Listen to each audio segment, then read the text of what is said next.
Well, the office block behind me in Bath Quays South is complete now, and we are marketing it. We are showing prospective tenants around, and there's been very strong interest in the space we've got there.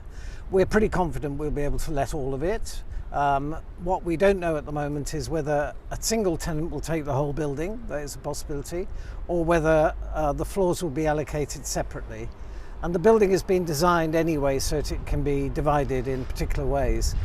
What we're seeing in Bath is there is strong interest in good quality office space, kitted out for modern standards, and a lot of the interest within the city has come from businesses already in the city.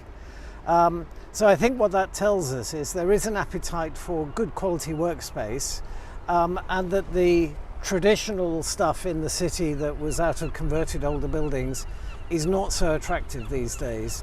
Are you waiting to let that new block before work starts on office blocks on this side of the river? No, we're not. The aim is to get it let as soon as we can.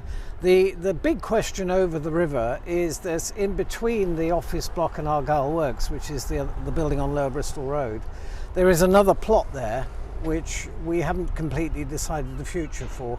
So there is a question, do we start that quite soon? It will need a planning application, or do we wait a few years for the whole development to settle down?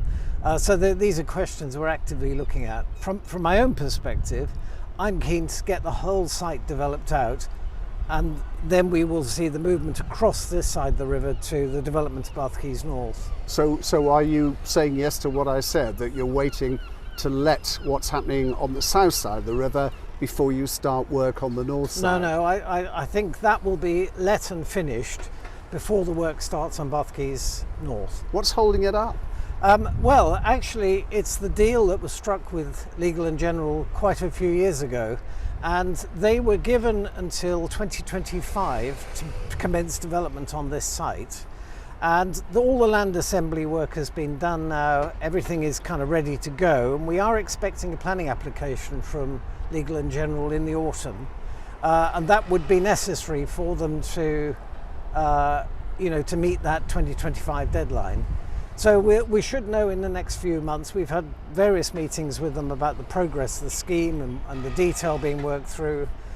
So I think local people will see that. We'll begin to see the shape of the future in a few months, hopefully. So they may well see work starting this side of the river before the end of the year?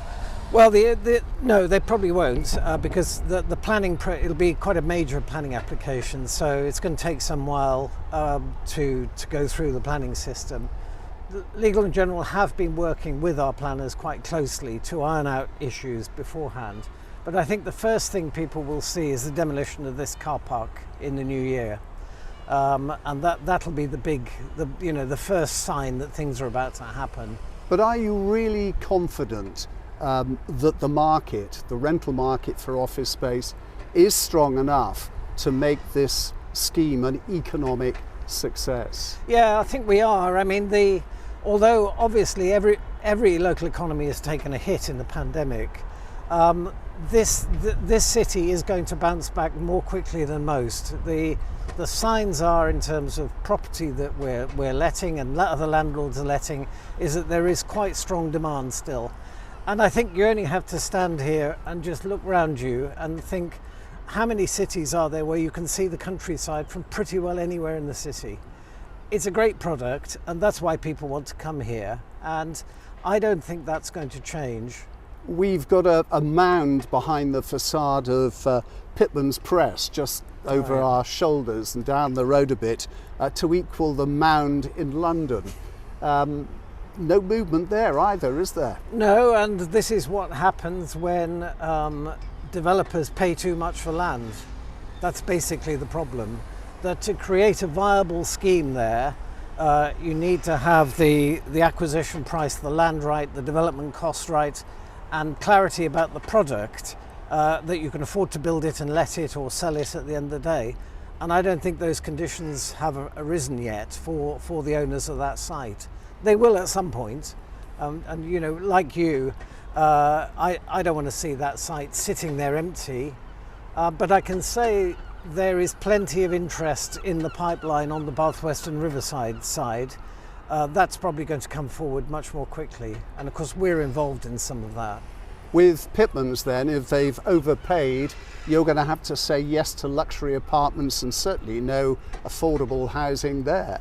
Well, this has been the constant battle in Bath, is you know, when you get these sites coming forward, to try and get affordable housing targets in is very difficult, and many developers play the viability card. They say we can't afford to do this, and it is a big problem for the city, but it's a problem of national making. We don't have strong enough powers to resist this, and you know, we're not here at the end of the day to subsidise businesses who may not have paid the right price for the land. I wonder whether you've had time now to review the city's other revenue streams. I mean, can I ask you how well tourism is doing at the moment? Tourism is very strong. I was told by the tourism team about 10 days ago that there was no hotel accommodation available in Bath. It was completely booked out.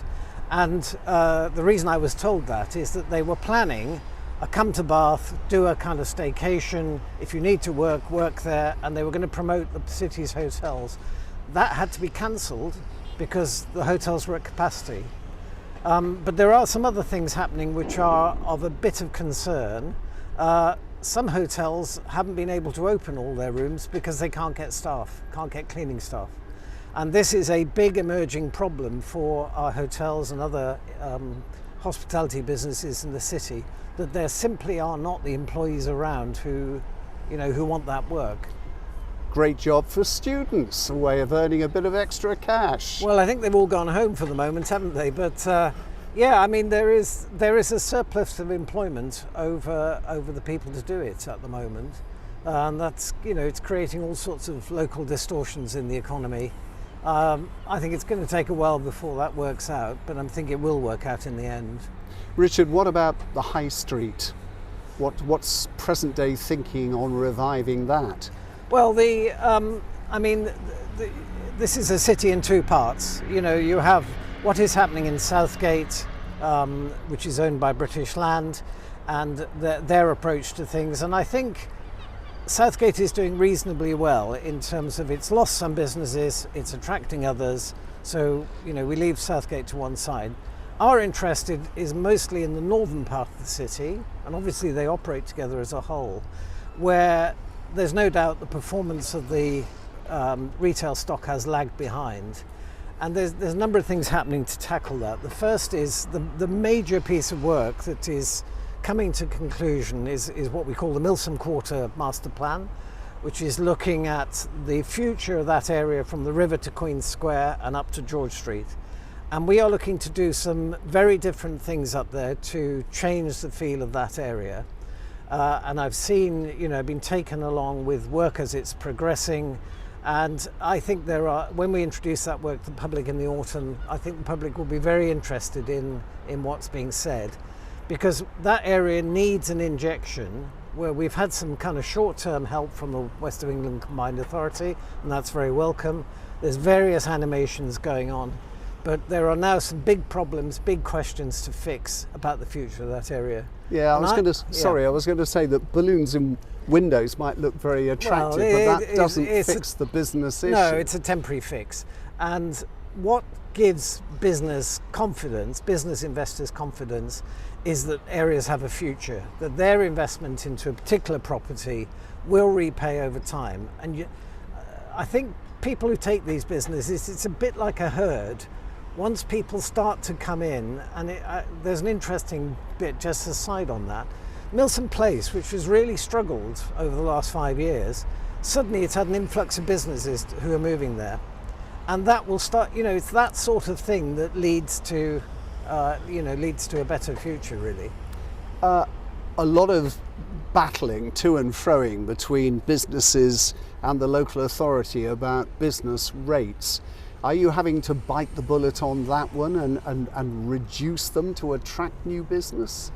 Well, we can't reduce the business rates. I mean, the rental. The rentals. Yes. Sorry, the rentals. Well, the the position we've come out of the pandemic on is that we are owed around £7 million in unpaid rents.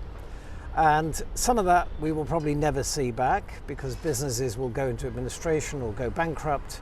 But we are starting the effort of trying to recover that money, working with the businesses. But there has been a market correction over the last 2 years, and my sense is that rents have dropped by about 40%. Now, obviously, that's a big issue for the council because it was one of our major income streams, and that's something we're watching very, very carefully in terms of how we manage that. How much are you getting out of CAS? Well, the thing with the clean air zone is that the original proposal that the government signed off on was then altered because they reduced some of the funding into the clean air zone. And our current expectation is that the clean air zone will not make much in the way of surplus income. It will make some which can be reinvested into transport projects, but nothing on the scale that was originally envisaged 4 or 5 years ago. You're going to be stuck with something that doesn't make any money. No, well, I say stuck with because the government are the ones that insisted you do something to reduce pollution. Well, there will be a report coming before the Cabinet in September in 2 weeks' time to report the first quarter. And as I understand it, the messages in that are essentially that we are not compliant yet. And in fact, pollution in some spots has gone up. In others, it's kind of come down. And we think it's probably too early to draw conclusions from that because this has been a very unusual past 12 months of travel patterns. Cleveland We've got Cleveland Bridge closed, which of course has displaced a lot of traffic in the city. So I don't think we'll draw any firm conclusions from the CAS in September, but we will be reporting every quarter on what is happening because there is a crunch coming either in the autumn or next year when we're supposed to comply with the government's instructions. And we don't know yet whether they will insist on the letter of the law or whether they will say, well, it's been an odd year, we'll give you a bit more time. But a lot of cities are watching what's happening here because we were the first clean air zone outside London. So it is an interesting discussion. And what I don't know at the moment is if we don't achieve the targets we're set, what do we do? You know, that's the big question. You charge all traffic coming into the city, as they do in London. The kind of figures are telling us that the HGV fleet is cleaning up rapidly, and that's probably because lorries get recirculated very quickly. The bus fleet is clean. The area that the traffic that is, and the taxi fleet is, the light goods vehicles are the ones that are not at full compliance. They're around 75% compliant. It's asking small businesses to pay out a lot of money, isn't it? Well, I think the sense we've got is that's being passed straight on to people in the zones, in the zone, because it's £9 a day, and I think people are taking the hit. But I don't think it's the businesses, the drivers. I think it's been passed on to their customers, you know, whether in extra costs for building work or deliveries or whatever. But do you see the car owner being the person you're going to have to target if you don't comply, if you don't meet your target? Well, I think the way I think about this is not whether the whole class of cars would be charged. If you've got to get down to a legal target and you have done everything outside the car fleet that you can and you still can't get there, you then have to you have to ask the question, how do we get to the next stage? And what happens if we don't? So, you know, we're not at that stage yet, but I think we will be sometime next year. What do we do next? Go for the big ones. Well, I don't even know if you're allowed to do that, actually, whether you're allowed to selectively target certain classes of vehicles. But it is a big question. It certainly won't go away. I must just point out to the viewers that Richard did not see these questions in advance, so you're doing very well.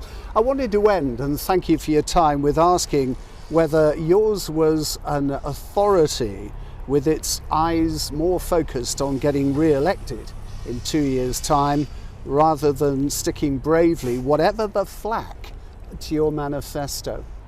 Well, of course, I've seen the noise and the chatter about that. Every political group wants to get re-elected because it wants to continue its programme of activity. And I think the criticism that has been levelled at us by some people, and it's only a very small group of people, is basically not true. We have got an enormous amount of work in the pipeline, a lot of which will start to drop out next year. So the emissions-based charging for residents' parking zones, the livable neighbourhoods work will start next month in earnest in the particular areas picked. We are looking at the whole question of traffic flows and the future modelling for things like mass transit with the combined authority. And there's a lot of stuff in the pipeline. I mean, fundamentally, Bath in particular has to get its residents and visitors out of their cars. There are far too many cars in the city. That's just the bottom line.